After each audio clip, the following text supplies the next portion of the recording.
Atlanta. The confetti that scatters the field of Mercedes-Benz Stadium downtown in Georgia's capital is red and white for the Alabama Crimson Tide.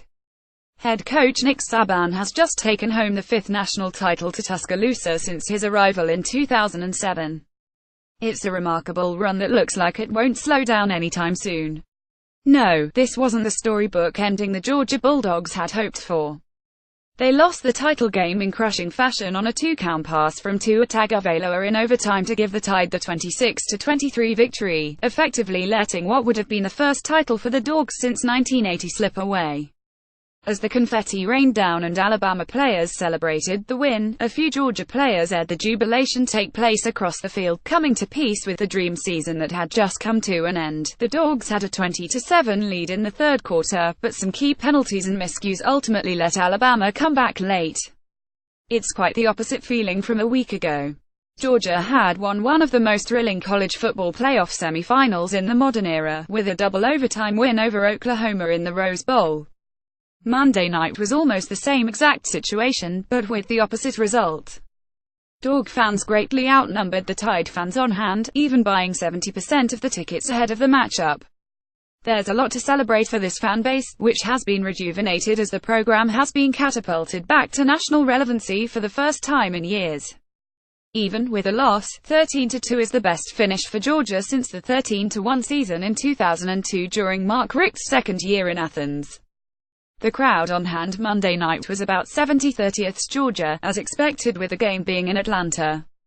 One of the things that struck me was how many UGA fans remained in the stands well after the final whistle, soaking in every second of this season, like they had all year. Morgan Moriarty, SB Nation. Morgan Moriarty, SB Nation. It's not often you see the losing fan base of a team in the national title stay to the other team celebrate.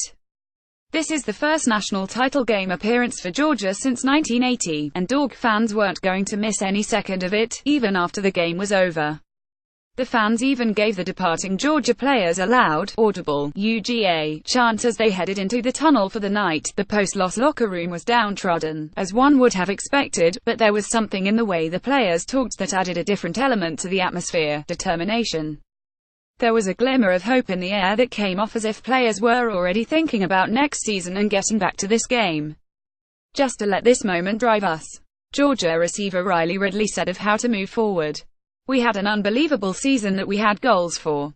This was one of them, and we actually pulled up a little short, but this just has to motivate us, it has to drive us, it has to bring us back next year, it has to be a part of us. It has to have our Tuesdays and our Wednesdays more physical than this year. That's what we're going to drive off of this loss. There were some visible tears from some of the seniors who had just played their final game in a Georgia uniform, but the mood from most players I spoke with was one of looking forward, even though the game had ended less than an hour before.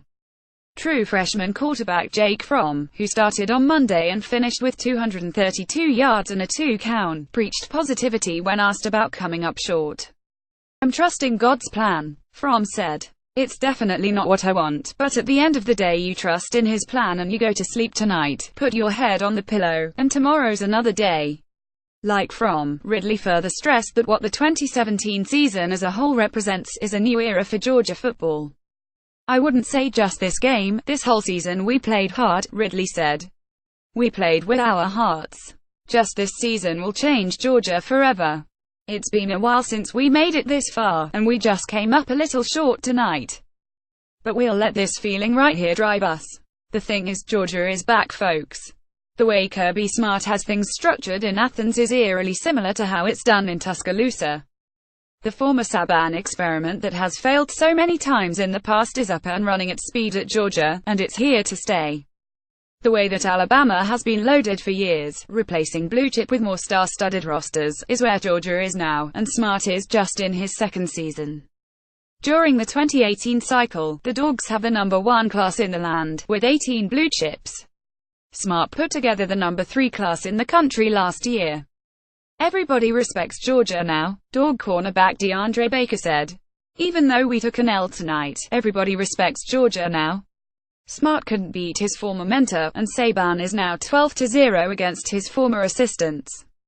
But it's more than safe to assume we'll be seeing Georgia in another matchup like this in the near future. Smart has built Georgia into an Alabama-like national power in a short time. The Bulldogs have the best recruiting class in the country for 2018, a group that currently stands as the 6th highest-rated class ever signed. They've become the clear best team in the East, just as the Tide occupy a similar perch in the West. Though they may not be on each other's regular season schedules every year, Saban and Smart will probably see each other again in many postseasons to come. "In overtime we didn't finish when we had to and Alabama did," Smart said post-game. "Give them credit, but I think everybody can see that Georgia's going to be a force to be reckoned with. I'm very proud of this team and this university, and we're not going anywhere."